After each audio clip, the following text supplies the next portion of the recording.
that focus on practice. And so I'm going to turn it over to you guys. You'll talk for a while and then we can get everybody involved. And thank you for proposing that. It's a wonderful topic. Yeah, so great to be on with so many of you. We've got alumni and other faculty, and we have some current students, and I know at least one new, hopefully next year student. So yeah, we've all always been fascinated with this sort of research and practice divide, which Tiffany, Erica, Judah, and I are working on a practice paper now for Dave and Nicole and others, thinking a lot about practice and thinking a lot about decolonization and what does that mean? And we're kind of pushing towards even more of an integration of research and practice, but we also realize that there is a distinction for someone who teaches statistics, often with co-teach it with Tiffany. I love quantitative research. Judah and Tiffany and Erica teach qualitative psychology sometimes for our program. And, part of practice is, participatory action research. And we don't want to get rid of that.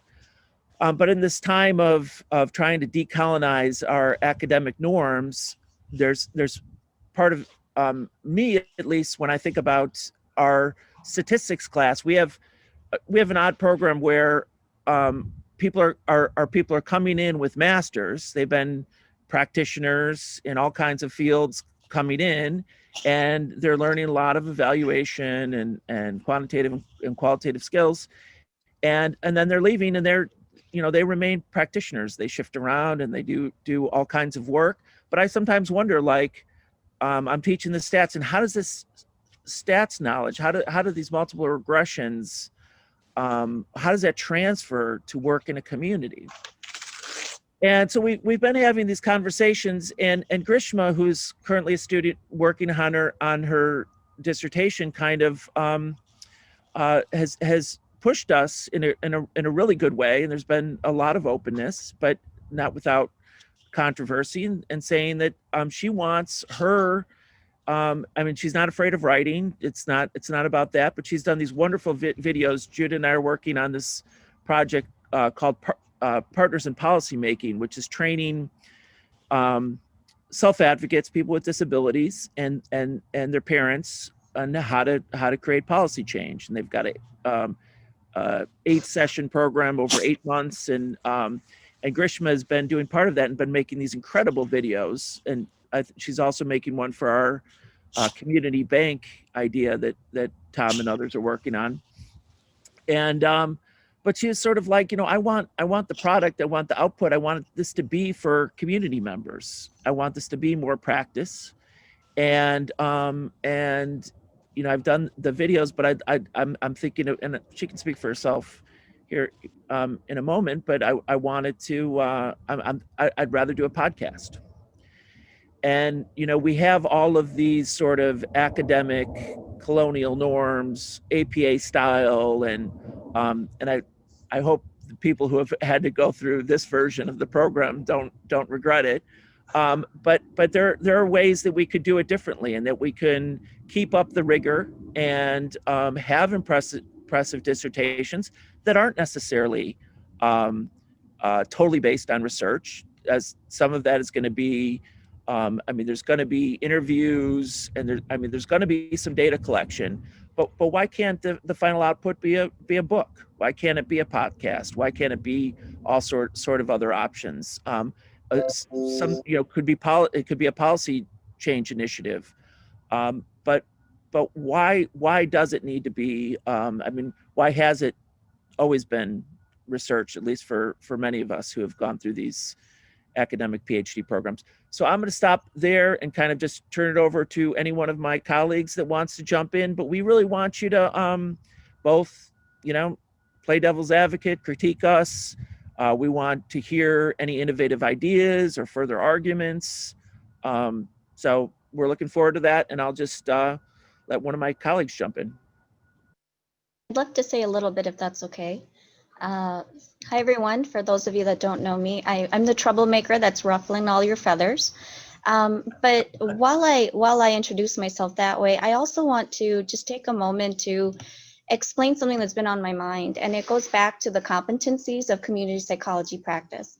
Obviously, there's 18 of them, and you know, the whole point of it is to provide a framework for discussion of the skills involved in community psychology practice, which fosters innovation and opportunities for developing these skills in graduate education and allows for transparency of graduate training.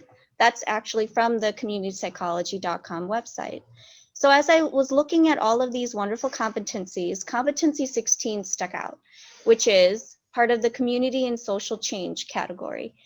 Competency 16 is community education, information dissemination, and building public awareness. It's defined as the ability to communicate information to various segments of the public, to strengthen competencies and awareness, and for advocacy, to give community psychology away. And that's where I'm very, very stuck. Because if our goal is to give community psychology away, and you know, we're working on these amazing projects, let's say we're doing an evaluation project, it's 70 plus pages. Our community is not going to be able to digest this information, folks. So what is another way that we can create this research and disseminate it in a way that's more digestible? So at the end of the day, I just want to, you know, emphasize that my background's in public health. I love qualitative, I love quantitative, I'm all about the research. My goal here is to figure out how we can take that research and disseminate it in a way that our communities can actually understand, digest, and then do social action with. Thanks. You know, you make a really good point about that. Academia has, in many programs, shifted so that instead of a long dissertation, students are allowed to do like 3 journal articles. So in practice, why couldn't students do some kind of, 3 products that includes a podcast and maybe something else? But I agree that why does the dissertation have to be some boring, goes on a shelf, and nobody has ever seen my dissertation except 5 people that wanted the reference, okay? I didn't have time after graduation to publish it, and it was not meaningful because I got my PhD in developmental psych and had to do something very basic, individually focused to get done. And that is only because I finished in community psych, because I proposed a practice-focused dissertation and it was rejected. Even after passing my comps 100%, they would not allow me to do any of my practice-focused dissertations. So, man, I'm like 100% behind these practice-focused dissertations, and recognize the importance of also innovative ways of presenting the results of our dissertation so that the vast knowledge that's generated is actually put out there where it's used in practice. I'm on board. And I would give a historical thing. We love to go back to Swampscott. I was trained in Rochester by Emery Cowan, the most obsessive community psychologist of all times, and in the same class with Julian Rappaport. So that was 50 years ago or so. And for our dissertation, we were allowed to write a 35-page article that would be publishable. And the rest, the whole literature review was in the appendix. So I only had to negotiate with my committee on 35 pages, which most likely saved me 35 hours. And this was Emory, the most conservative of them all. So we have a history of producing things. At that point, that's not like a video. But at that point, that was a radical product. And I had it published a year later. I mean, had it accepted for publication a year later because it was done. It was just had to be cleaned up and sent in. So I think this is a wonderful idea. But there were more faculty from National Lewis before the 2 wolves jumped in. I absolutely think this is a magnificent idea. I congratulate Grishma on suggesting it. I even know that we had a student, I don't know why her name just, Deirdre Somerville, who proposed something of an alternative format a few years back. And she did a wonderful job with it. And I was hoping that I might be able to share screen. I can, because there's actually quite a bit of interesting stuff happening around dissertation. So this is a dissertation where A.D. Carson completed a paper. It was an abbreviated paper, but then his actual defense was a rap album. And after he submitted the album, which I listened to, and it's good, and it's politically motivated and very exciting, he got hired as the new hip hop professor at a university. And then there's actually some literature here around alternative formats, novel portfolio format, and I can share this in the chat, the link to this. But this is, just some ideas about thinking beyond, as Grishma said, the academy, and what can you do that can be different and that can be accessible. And then there's even examples here in Nottingham of folks who, I don't know about dance, that might be my own limitations, but there was also examples of theater and even someone who tweeted. I don't know that I'm going that far, but I just think that, the gatekeeping is being questioned, not just who's manning the gate, but do we even want what's behind it anymore? And so I'm really excited that this conversation is happening, and happy to say more about the ways that this is offering a shift in power. It's not just a shift in format. It's actually in very many ways a shift in power, because just like when, the Bible was first translated for everybody to be able to read, and that was a big doings because that shifted who controlled information. And I think what's being proposed here is a shift in who controls information, and thus what happens with that information. And that's a big shift. And I think it's a shift that lots of people are ready for, but many may not be. And I think that might be a core part of the conversation as we move forward. Can I get just a little bit of clarification? Would the video, movie, whatever media type it takes, would it be the only product, or would there be some paper to go along with it?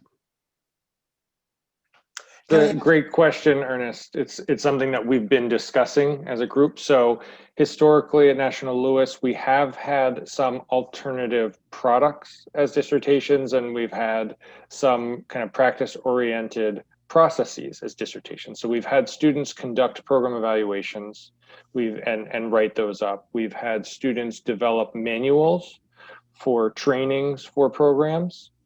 But written the story of that process in the traditional format of a dissertation. And so I think what we're talking about now is really going a step further.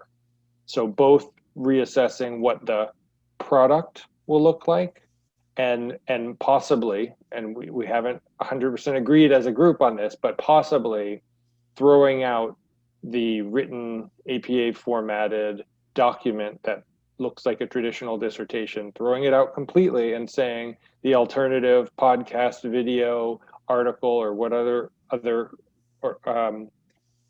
type of format would be, that would be the dissertation itself. That's what would be defended as the product.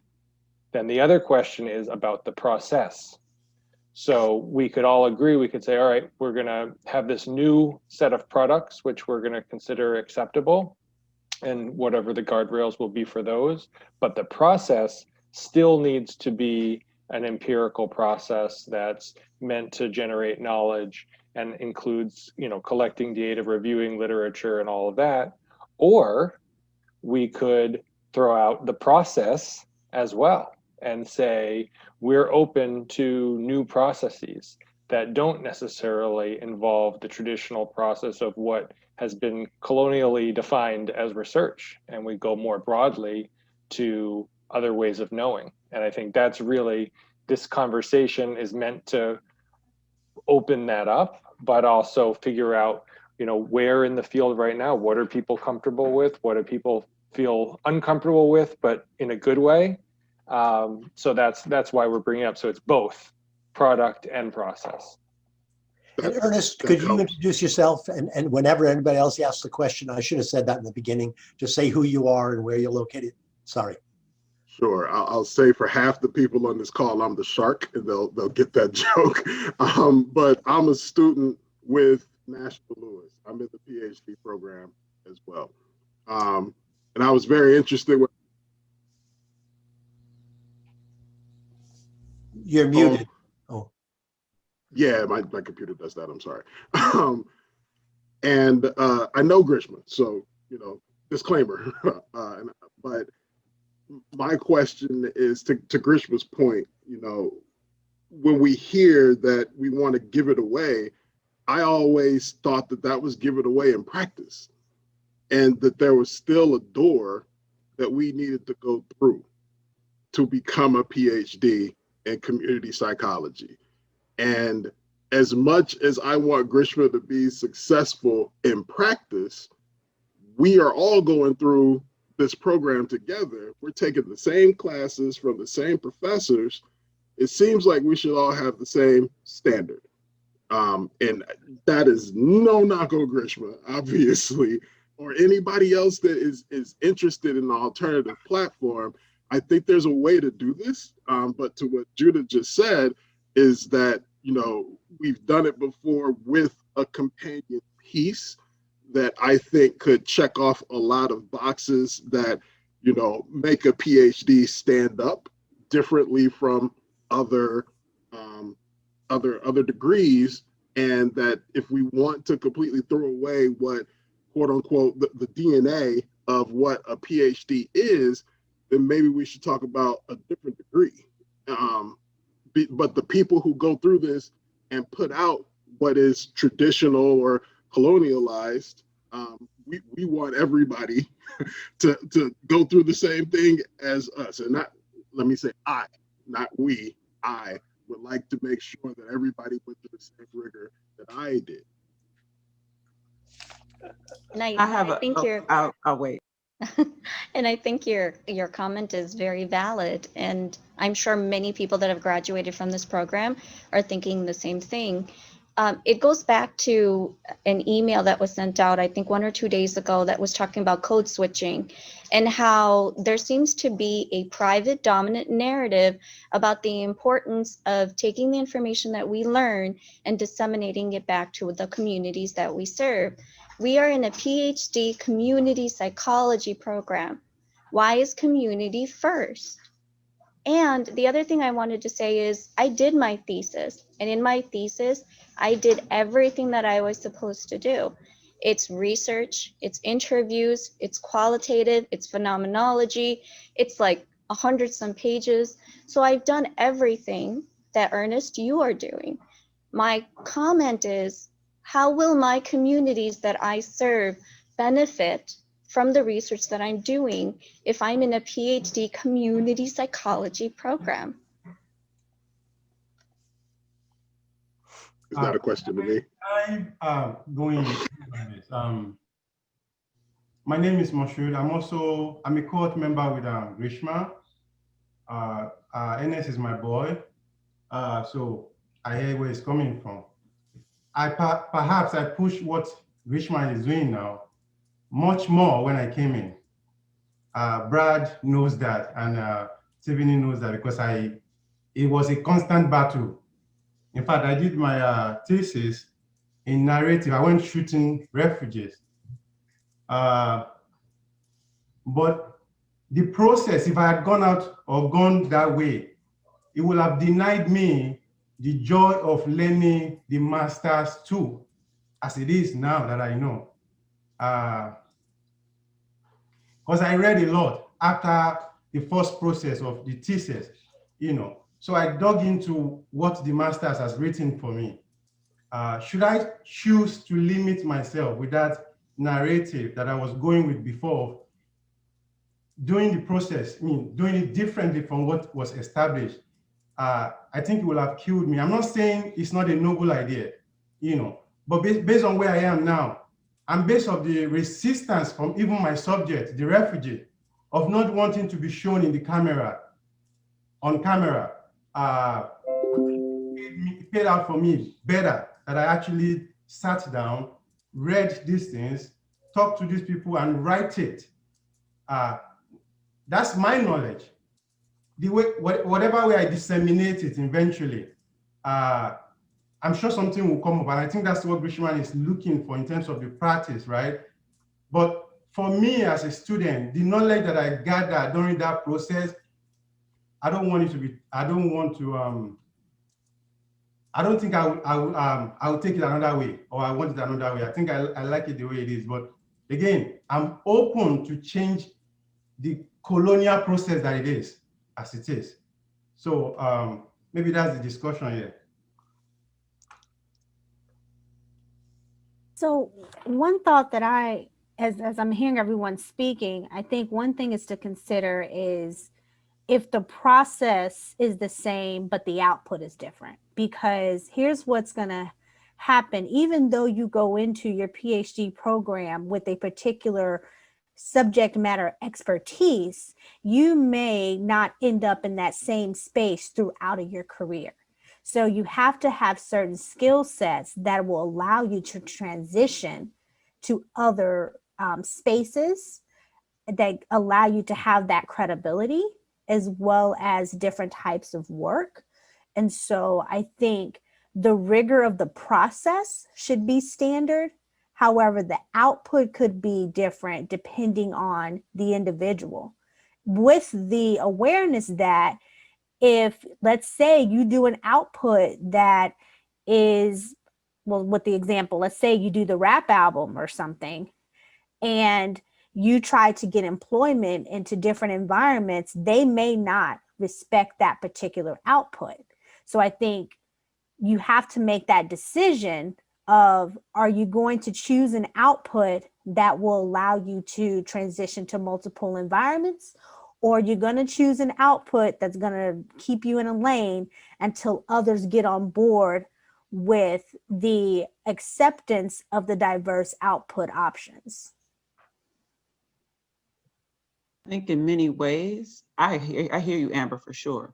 And I think, though, in many ways, the type of person who would choose the alternative is the type of person that's going to get it accepted wherever they want to go. Like, I can't imagine Grishma not getting her podcast respected wherever she goes. She's that girl. And so I think that as people choose what they want, no one is going to take away the option, to Ernest's point, of a more formal dissertation, should that be where folks are more comfortable and that's what they signed up for and that's what they want to do. I don't think anyone would ever say, no, you must do a play, you know, but I do absolutely think that as we think about what should be, and I think I saw somebody write it in the corner, it might have been Susan, it was white domination in pathology. A lot of times they came up with this. I mean, much of the knowledge that I respect came from very old oral traditions passed down across hundreds of years. And that was the academy for a very long time.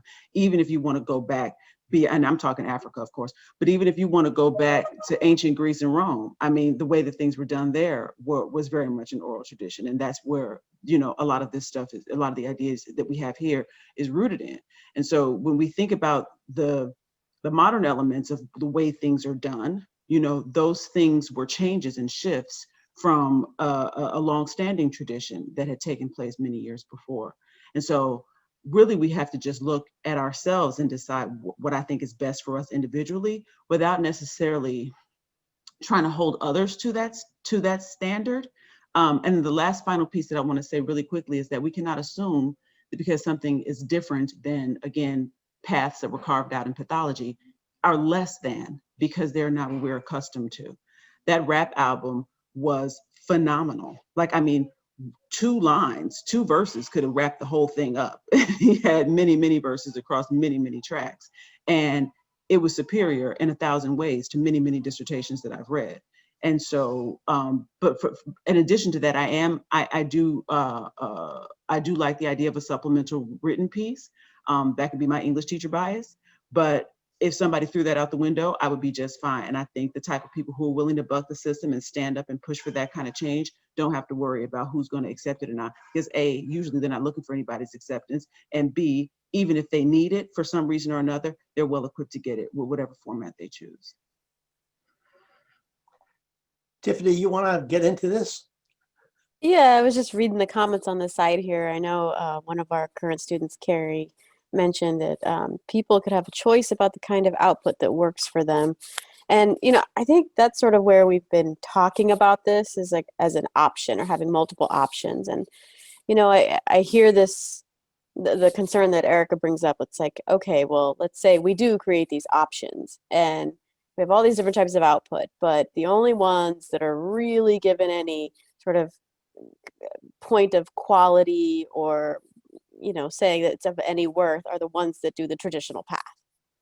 And so all the great work and all the insights that are gained from alternative versions won't get the similar recognition or whatnot. And I think that our journal outlets, like the Global Journal, would be a great outlet for a lot of those pieces because they're really open to alternative ways of knowing and communicating. So I think there's definitely space to get things out, at least as I think about dissertations being sort of generating knowledge, new knowledge for the field and pushing us further.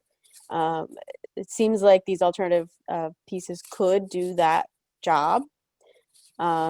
And I also think that, you know, just coming back to our point about we're writing a paper that's getting us to be thinking this a little bit more in depth. And I think articulating more clearly our philosophy of science in action and the rationale behind why the output is what it is and why that makes good sense for the communities that we're working with seems to be a huge contribution. And, you know, if we are prioritizing sort of the implementation, the output, and the importance of the value of the knowledge, then, you know, why wouldn't we have different outputs? It just seems like a natural thing. So I don't know if Carrie wanted to say more on that, but I just thought it was a good point. Hi, folks. Thanks, Tiffany. I'm Carrie, and I'm in Canada. I could say I've been talking with Brad, Tiffany, and Judah about my output, and the idea that I was planning to do what I wanted to do for my community work anyway, and the dissertation APA style thing is just a hoop I have to jump through, and it doesn't really mean anything to me, but I guess it's a demonstration of what I've learned in the traditional way. So the idea that they brought up to me recently about maybe you don't have to do that, maybe where your heart is and where your focus is and what you're doing for the community could really be the focus of your work and the product of what you're doing, felt very freeing. And I'll do the dissertation if I have to. The APA template, I've got my literature review plugged into the template, but I don't really care about that. I care about what I'm doing with my community and what's going to make a difference in my community. So from my perspective, that's what community psychology is about. So why not reflect that in what we produce and how we show what we learned? I am really curious about what the critiques are. So all the devil's advocates out there, I really hope that we do get some challenging here. This is Gregor Sarkeesian at Antioch University, Los Angeles, and I'm very privileged to work in a master's program that we train clinicians, but I work in a specialization called applied community psychology. So I've effectively been out of this ivory tower atmosphere for the past like 16 years, and it's been awesome. I have no pressure to publish, and now I'm shifting all my attention to mentoring students and having them publish without my name on it. When I see like awesome field work being done and things like that. One of the great tools, the community narration approach, I've been teaching that at Antioch. I also teach a class in the doctoral program at Pacifica in Santa Barbara, and I teach the same tool. And I offer the students every year, I'm like, if you guys want to try to publish this, I'll support you after the quarter's over. Well, the only students so far have taken me up on that have been the Antioch students who got me to make a workshop because I talked about it in my own practice. And they're like, why don't you teach a class on that? So I did. So to me, this is a no-brainer. And I was involved in the beginning work on the development of the competencies. And so I see great potential for this. But devil's advocate, I'd say teaching in a master's program where there is no thesis requirement, there's no appreciation or acknowledgement of the benefits of research, and people just outrightly poo-poo research like it's meaningless. And so, you know, and at Pacifica, I get all these criticisms of, you know, whenever I talk about anything that's quantitative, oh, it's colonial and blah, blah, blah. I'm like, well, I appreciate that, but if you don't know it, how are you going to critique it? How can you tell me that this is not good if you can't even explain what it is? So I see, like, in these alternative schools like Antioch, which is very much practice focused, and Pacifica, I wish someone was on this call from Pacifica, because most of their students are doing practice focused dissertations. So it might be good to do a follow-up with Nuria or Mary. But so I see, like, the potential risk is that if there isn't some type of, like, quality control, then people could say, well, what is this? Is this even community psychology? So in my mind, I've always just gravitated toward the competencies. The competencies give a framework for what are you going to develop. So, like, with our students, I show them the competencies. I'm like, well, when you think about, because all of our students do a portfolio of, like, their practice skills.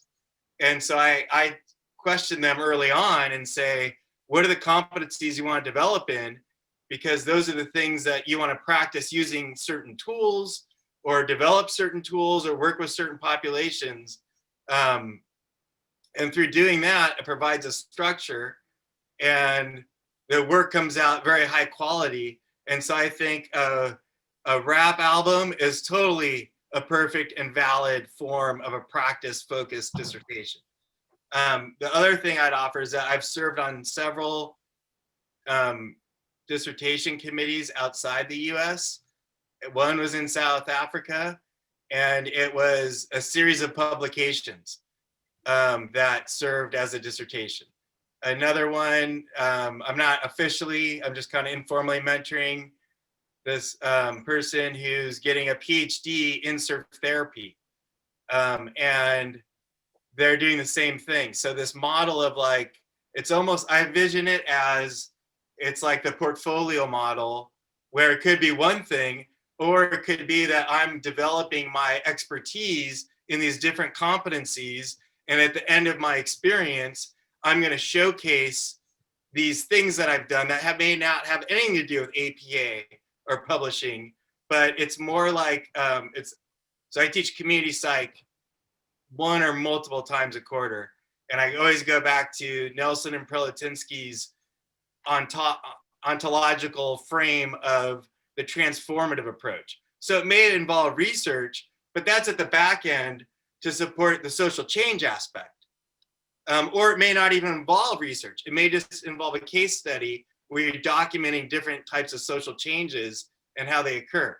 So I think, in my mind, I see the competencies, and there's great criticisms of the competencies. So I'm not saying those are in concrete, but I see a huge potential in constructing it, you know, like doing the inductive approach with how you create a dissertation versus that traditional approach. And I was told I couldn't do a qualitative dissertation in my doctoral for my dissertation, and that was in 1999.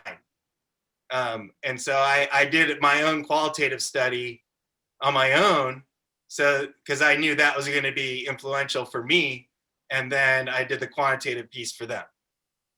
So I think there's huge potential, but it's about being, you know, systematic in a way where we're confident that the work is a contribution to knowledge. That's it. Let me just put a plug in here, because a number of people have been talking about competencies. The executive committee is wanting to redo the competencies in light of issues like decolonialization and anti-racism. The Global Journal has putting out 3 special issues in the coming year, one on decolonial, one on anti-racism, and one on the redefinition. And we're looking for volunteers who want to be on a task force that's going to be part of writing this. You are this group in the room here and is the tail wagging the dog of community psychology, because it's, add Pacifica to this room and you're the programs that are really doing it, and everybody else is not moved too much. And so if you're talking about what the pushback's going to be, I could just imagine. But that's encouragement to keep going, and a request, if you have interest in that, get it to Susan or myself as we put this together. So if I understand correctly, we're actually changing the commandments because we recognize that the commandments were very colonial. They were hardly commandments. There was chaos out there. There was no definition of practice. I remember someone who ran a program saying, well, what is community psychology practice? It's doing what we say community psychology is. Duh. And there was nothing more than that. So we informally got people together and in a democratic process, got it written and then got it supported. We never thought it would become the commandments that it now is. And we said right in the beginning, it has to be revisited and looked at again. So we're now doing that. It was a draft. It has never been formalized. It's a draft. And I think this is a terrific opportunity when it's rewritten to write about how dissertations might be practice focused. Yep. I can easily see how that could be slipped in. I love the honesty there so much, Tom. I can't even concentrate right. You're like, what? It was chaos. There's never that level of just brutal honesty about how things work. Many people like to pretend, and that was just so refreshing. So thank you. Thank you. The future me would have been so happy. I think that once we start talking about the competencies, again, we are getting into praxis. We're not talking about praxis. We're talking about training. And how do we become community psychologists? Now, there are plenty of people who don't have a degree and are working in the field as community psychologists.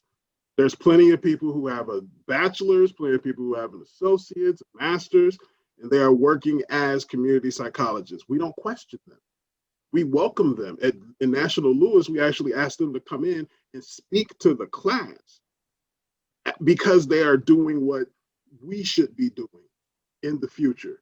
And I appreciate that. And I've learned a lot from them. We're talking about the PhD credential and what that means. Praxis is different. I feel like we're kind of getting off the sub. We shouldn't be asking the people who pull together the principles, whether it's democratic or not.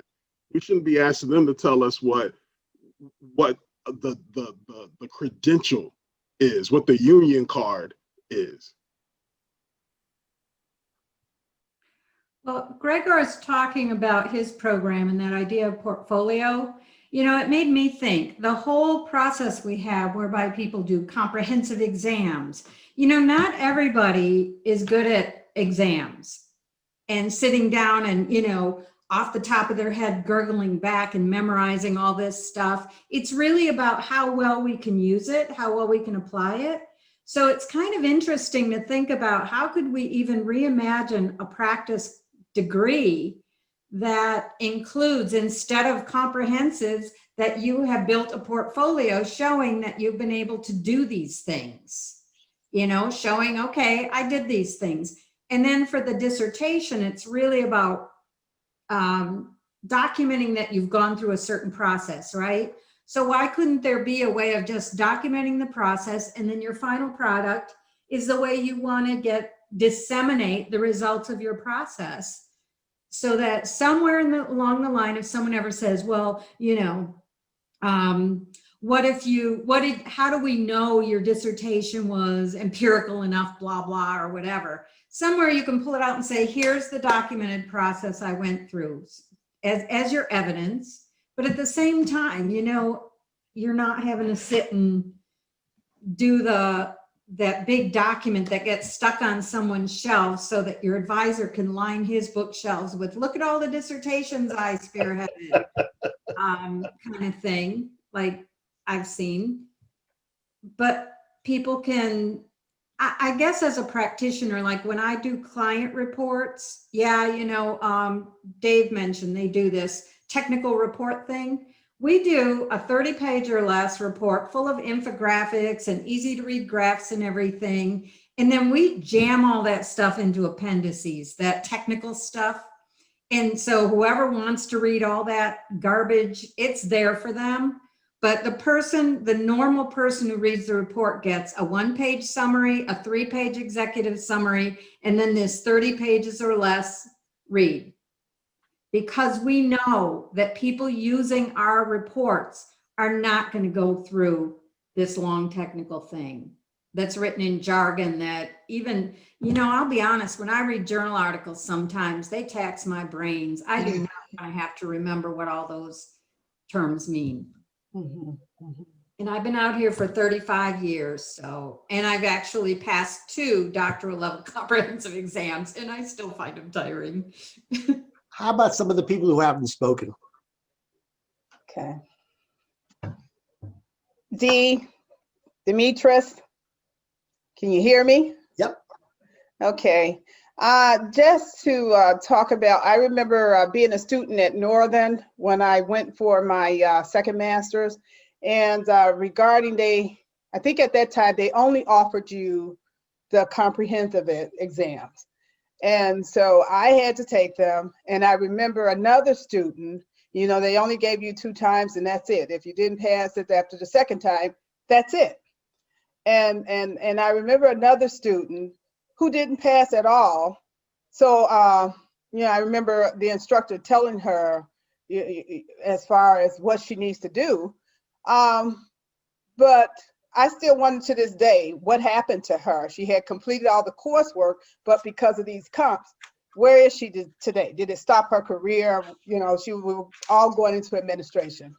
So, I did say earlier, I like this idea. So is there any way that you can implement both styles, what you already have, and then implement this? That's it. Great, thank you. Others? One other thing that people have raised as something for us to consider is an alternative credential degree, right? So we currently, the doctoral program at National Louis is a PhD credential. National Louis offers lots of EDDs because we have a big education school. And then I see in the comments, Grishma shows the distinction between the MD and the DO. National Louis now also has PsyD programs. And that's the professional clinical degree, the doctorate of psych for clinical students that isn't a PhD. It's not a research degree. And so, one of the questions is, what do we consider research? So if everyone here feels like, well, we ought to have a doctorate in community psychology that isn't primarily focused on research, but focused on practice, should what we be doing is finding a way to offer an additional credential for students who want to take that track and have a doctor of community psychology and figure out what the right letters would be? Or should we be making the case that a PhD should be thought of as the doctor of philosophy, which is what the title actually started with, and that this does fit within that? It isn't strictly the colonial version of research and way of knowing, it's a broader way of knowing. So I'd be interested in hearing folks' thoughts on, should we be working towards an alternative credential that more specifically focuses on the practice of community psychology at a doctoral level, or should we be talking about expanding the definition of what a PhD means within our context and making that case both to our graduate college as well as the Higher Learning Commission, and then any other folks in the field that might poo-poo on it? Judah, would that be similar to like a PsyD or an EdD, that sort of thing? Okay. Yeah, that's the question, yeah. I think it lets the traditional community psych program off the hook because they can then ignore practice. which is what most of them have done. I agree with Tom on that. I'm not sure why you separate the two. It seems almost, forgive me for being frank, but just creating a watered down version of what we do just so it can be acceptable to others. I personally have always struggled with this concept of separating, you know, the research intensity that we do with community psychology and the practice. To me, it's married, it's integrated, it goes hand in hand. And I know that there are arguments against it just because folks from the traditional side who don't engage in practice, who do research, probably don't understand, but that doesn't mean that it's not integrated. And I just think we should just define what we do, how we do it as an integrated practice of research and being active in communities and stand on that definition. I feel like I need to make a small clarification. The kind of dissertation that I'm talking about still respects the research, still respects the interviews, still analyzes, still collects. All of that good stuff is still happening. The switch here is that it's not going to be in written form that is going to be 200 pages long. That's going to be a bunch of scholarly jargon that 5 people will read. That's the only real difference here. Right. So Grishma's point is what she's proposing for her particular project is a different product, not necessarily a wholly different process, although it might be conceived of a little bit differently. But I kind of broadened that for the discussion today to both consider process as well as product. I would advocate for keeping the PhD and keeping the training in different types of research, because that is super important, no matter if you're doing practice or research or both. And I think, like Tom said, it's a way for traditional PhD programs to just say, oh, well, yeah, they're PsyDs or whatever they are, but they're not the same. And that just furthers that divide. And it doesn't help prepare students. Because my consulting practice is the only way I make any money, and it's all based on my research skills, my applied research skills. So if I didn't have those, my PhD wouldn't be very marketable in terms of making dollars. So that knowledge is really valuable for students, I think. I agree with making sure that we continue to present the traditional research the way it is. It gives us the knowledge that we actually need to be able to state our case. What I would like to see is how we actually do present that and how that presentation does transfer into practice. My line of work is more practice. Without the research, I wouldn't be able to tell my story. It wouldn't be able to resonate with the community, but it definitely needs to have a different look on it when you sit down with organizations and CEOs and directors and talk about how can I present services to you? How can I get you to understand the importance of services throughout the homeless community and the way they should look? A paper wouldn't necessarily communicate that to them. But the practice of the work that we do, understanding that we need to move the unhoused community from being unhoused to housing with services that would sustain them, is what they would see and understand better.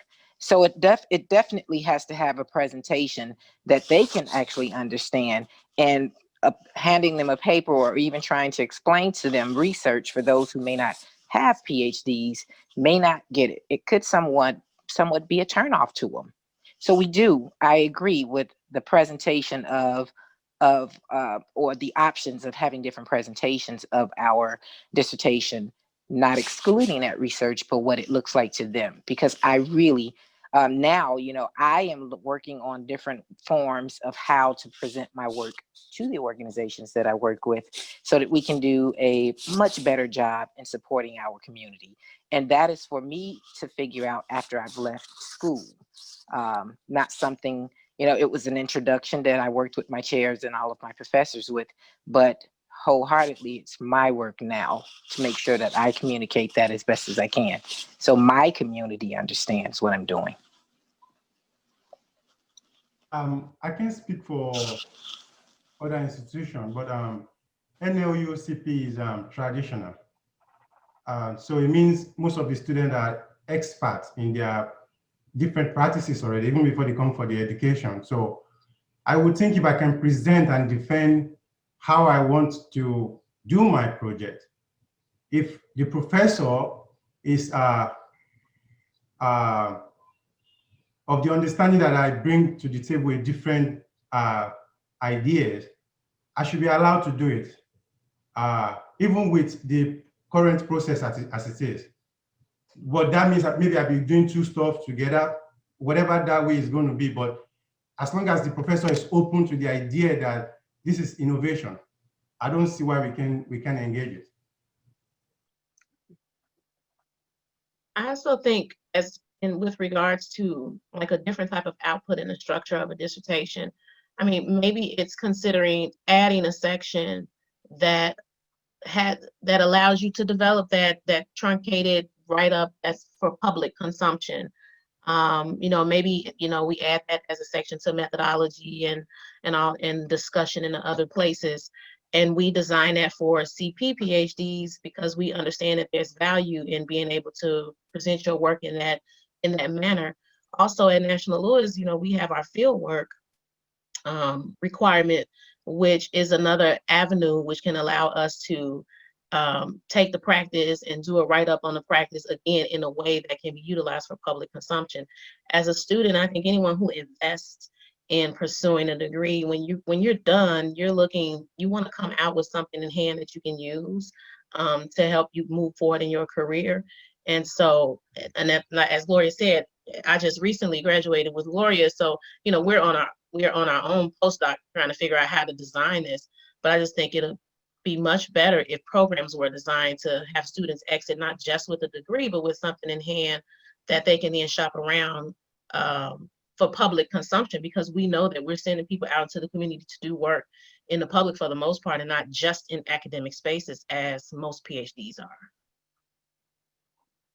And there's a question as to how valuable the traditional training and skills are, along with the PhD, in markets other than academia. I mean, my customers don't, that's not what they're looking at. They're looking at my track record, and they're looking at, can I deliver for them, and the skills. And there are a lot of people who can do that. The question is, what does the PhD add? So with that's running through all this. We're coming to the end of the time. This has been the richest discussion of community psychology practice I've heard in decades. And we might think about what's this discussion part 2 at some point in the spring, if others want to come back to me with a proposal about how we could do that. But it really challenges so many of the questions in the field.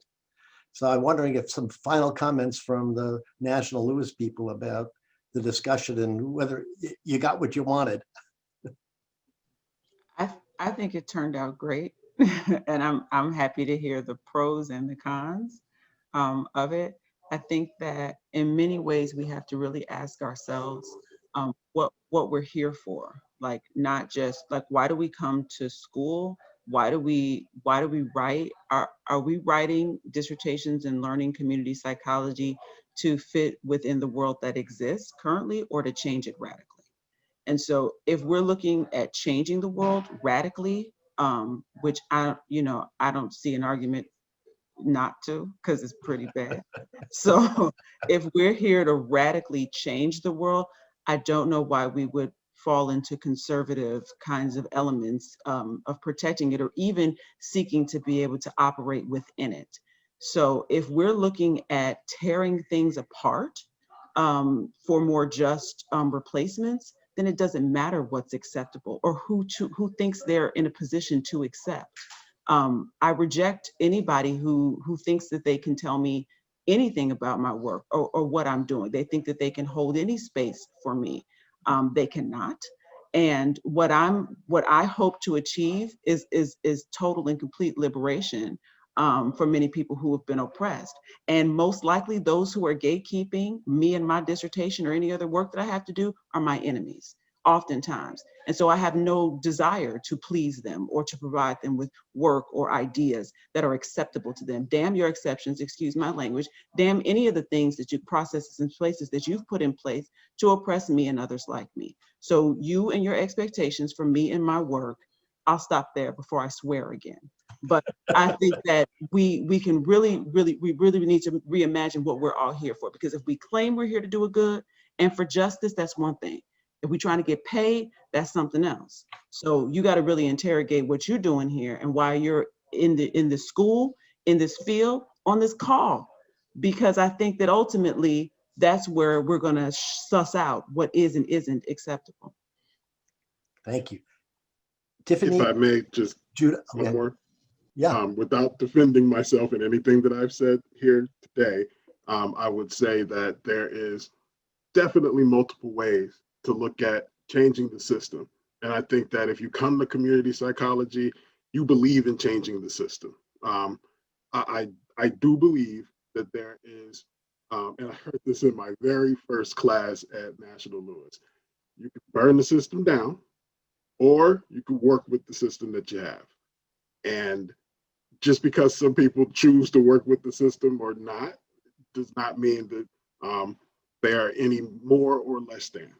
So what I'm saying is that we currently have a system for the PhD and the PhD credential, and that if we want to move, let's perhaps move incrementally. But that's my point. Okay.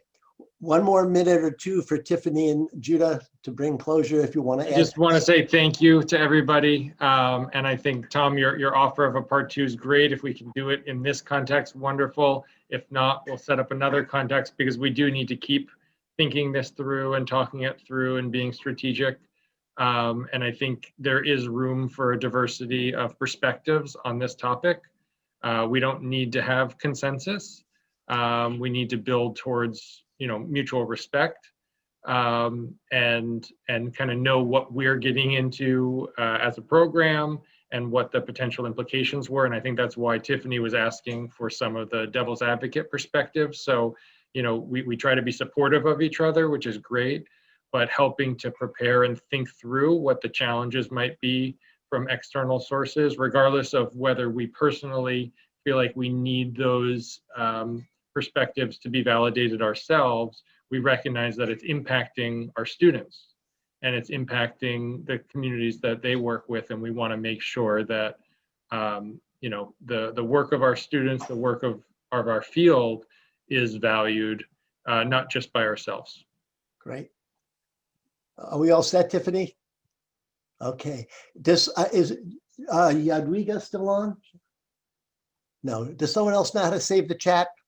The chat is the next article in the Global Journal. It's so rich. I saved it. You saved it? Can you guys? Sure. And how do you save it? Someone give me a tutorial later. Okay. It's the little 3 dots right there in the messages where you type a message in the chat. I got it. Save chat. Thank you. Yeah. Terrific. This has been. Thank you, everybody. Thank you all. Next month, it'll be about bridging and Susan's request for nominations and any help with the upcoming redefinitions, some of the next steps. Thank you all for being here. Magnificent. Thank you, Tom. Thank you so Bye, much for this everybody. space. Thanks, everyone. And please Thank you, consider everyone. Please consider what?